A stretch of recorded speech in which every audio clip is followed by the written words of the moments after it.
अस्सलाम वालेकुम।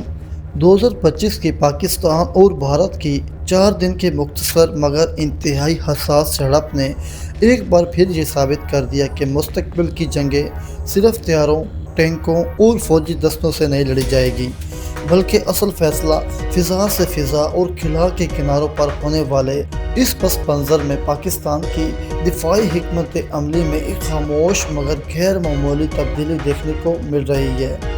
और वो तब्दीली है चीन के जदीद तरीन बैलिस्टिक मिसाइल सिस्टम मुमकिन शमूलियत। जून 2025 में बीजिंग की जानिब से पाकिस्तान को बाकायदा तौर पर H-19 की पेशकश महज एक हथियार की डील नहीं थी, बल्कि ये एक स्ट्रेटेजिक पैगाम था।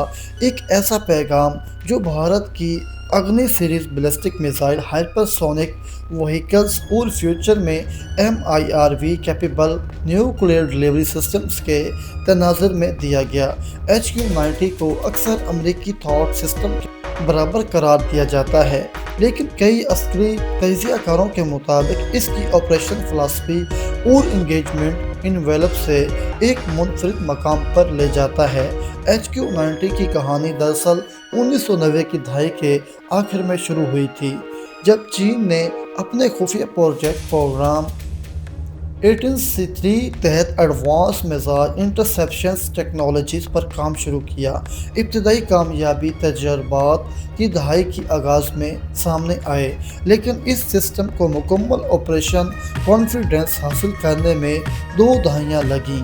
2018 के आसपास ये सिस्टम महदूद पैमाने पर चीनी अफवाज में शामिल हो चुका था, ताहम इसकी बाज़ाब्ता नुमाइश नवंबर 2024 की CIA शो में की गई, जहां पहली बार दुनिया ने इसे खुले आम देखा।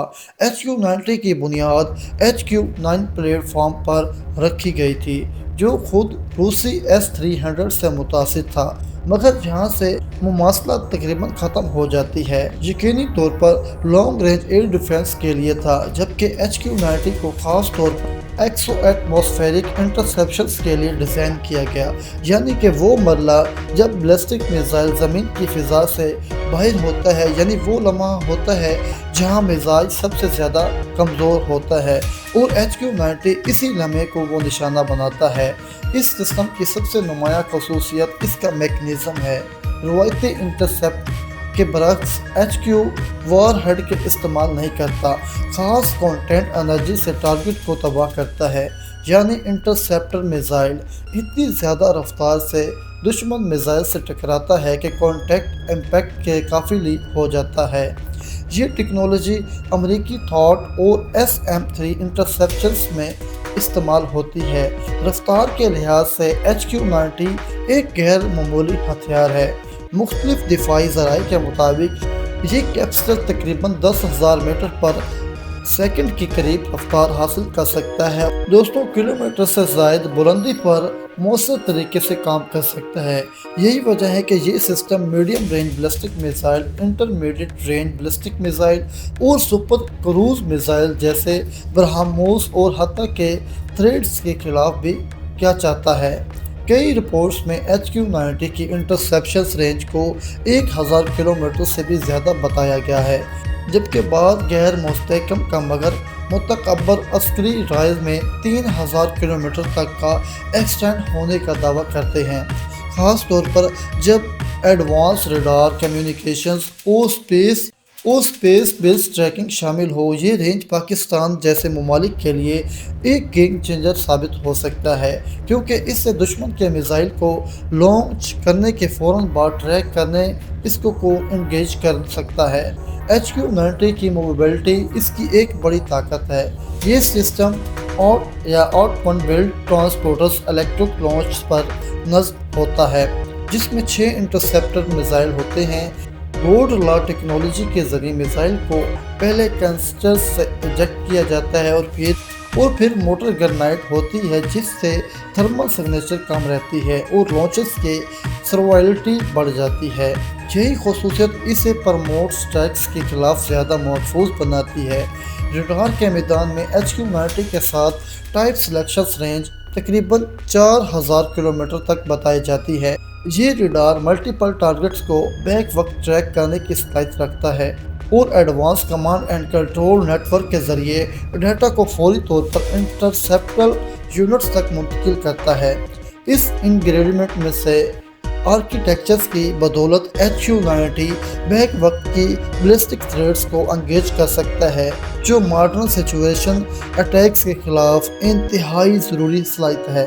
پاکستان کے ایئر ڈیفنس نیٹ ورک پر اگر نظر ڈالیں تو HQ-90 اور HQ-18 جیسے سسٹم پہلے ہی فضائی اہداف اور لو ایلٹیٹیوڈ میزائل کے خلاف مگر ایکسپلوٹر اسٹراموسفیرک بیلسٹک میزائل انٹرسیپشنز کے خلاف اب تک موجود نہیں تھی۔ HQ-90 کی شمولیت کے خلاف وہ پر کرتی ہے اور پاکستان کو true multi layered air and missile defence structures فراہم کرتی ہے، جہاں پر ایلٹیٹیوڈ پر الگ انٹرسیپٹر موجود ہوتا ہے۔ جہاں پر ایک اہم پہلو سامنے آتا ہے اور وہ ہوتا ہے ایئر بورن ارلی وار۔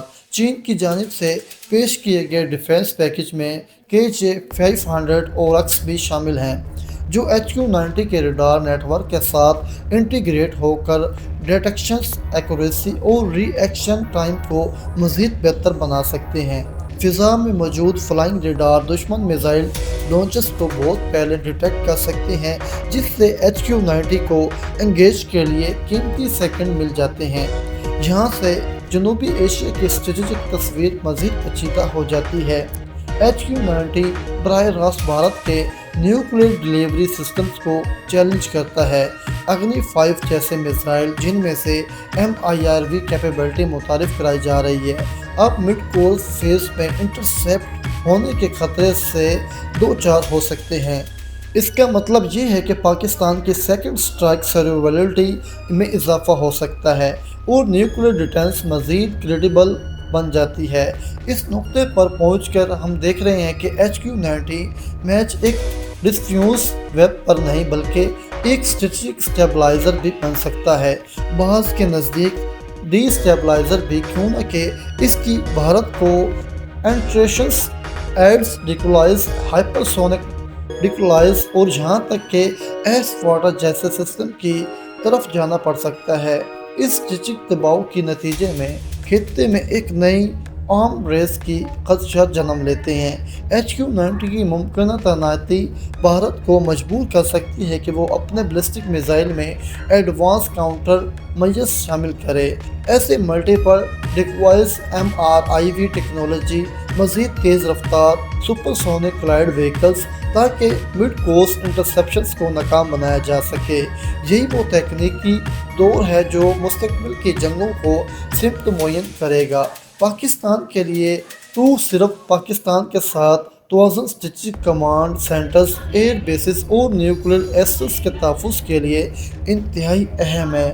ایک ایسا دفاعی امبریلا جو کہ دشمن کے فرسٹ اسٹرائک آپشنز کو محدود کر دے گا، وہ کسی بھی ریاست کو سفارتی اور عسکری دونوں سطحوں پر زیادہ اعتماد فراہم کرتا ہے۔ جون 2025 میں اعلان کیا گیا کہ پروڈکٹ ڈیفنس پیکج کو اگر مجموعی طور پر دیکھا جائے تو HQ-90 F-35A 5th generation stealth fighter کو G5 جیسے کہ سسٹم ایک دوسرے کے کمپیریٹلی ایلیمنٹس بن چکے ہیں۔ اسٹیلتھ فائٹر دشمن ایئر سپیس میں پیٹریشنز کے لیے صلاحیت دیتا ہے، ہوا سے چول اور آپریشنز بڑھاتے ہیں، اور HQ-90 بوم لینڈ ڈیفنس کے مضبوط بناتا ہے۔ یہ تینوں مل کر ایک انٹیگریٹڈ ماڈرن وارفیئر ڈاکٹرین کی عکاسی کرتے ہیں۔ رپورٹس کے مطابق پاکستان اور چین کے درمیان مذاکرات 2025 تک ایڈوانس سٹیج میں داخل ہو چکے ہیں اور انڈکشن ٹائم لائنز کو ارلی 2026 کے لیے اعلان کیا گیا تھا۔ ابتدائی طور پر لمیٹڈ ہیڈریس کی تعیناتی متوقع ہے، جس کے بعد سسٹم انٹیگریشنز، ٹریننگ اور فل آپریشن کیپیبلٹی حاصل کی جائے گی۔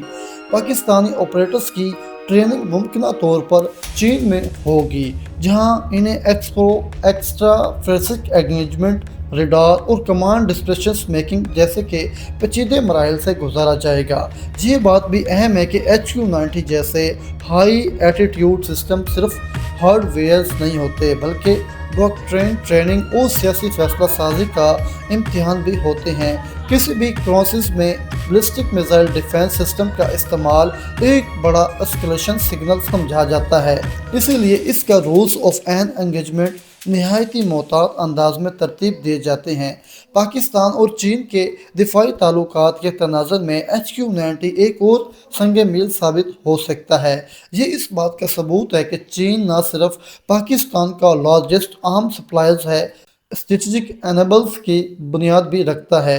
ऐसे वक्त में जब खित्ते में बड़ी ताकतों का दबाव बढ़ रहा हो और इस किस्म की एडवांस टेक्नोलॉजी ट्रांसफ़र पाकिस्तान के लिए स्ट्रेटजिक गहराई फराहम करता है। तहम नाक़दीन ये भी खबरदार करते हैं कि बैलिस्टिक रिजल्ट्स डिफेंस सिस्टम के मुकम्मल फील्ड नहीं होते। सेचुरेशन, इंटीग्रेटेड ट्रैक्टर्स और एमर्जिंग हाइपरसोनिक टेक्नोलॉजी हमेशा एक चैलेंज बनती जा रही है, मगर इसके बावजूद HQ-90 जैसे सिस्टम का होना दुश्मन के लिए कैलकुलस के बदल देता है और ये डिटरेंस असल रूह बे आखिर में अगर मजमूई तस्वीर देखी जाए तो HQ-90 की मुमकिन शमूलियत पाकिस्तान की दिफाई तारीख में एक खामोश मगर फैसला कौन मौसर साबित हो सकती है। ये एक ऐसा कदम है जो न सिर्फ मजमूई खतरात का जवाब देता है बल्कि मुस्तकबिल की जंगों के लिए ग्राउंड वर्क भी तैयार करता है। बदलती हुई दुनिया जहां खला और फ़िज़ा जंग का नया मैदान बन चुकी है, HQ-90 पाकिस्तान को इस मैदान में खड़ा होने की सलाहियत देता है और यही वो इस सिस्टम की असल ताकत है। आप इसके बारे में क्या ख्याल रखते हैं? कमेंट सेशन में आपने लाजमी बताना है। वीडियो अच्छी लगी हो तो हमारी वीडियो को लाइक, और तब तक के लिए दीजिए हमें इजाज़त। मिलते हैं एक ब्रेक के बाद। अल्लाह हाफिज़।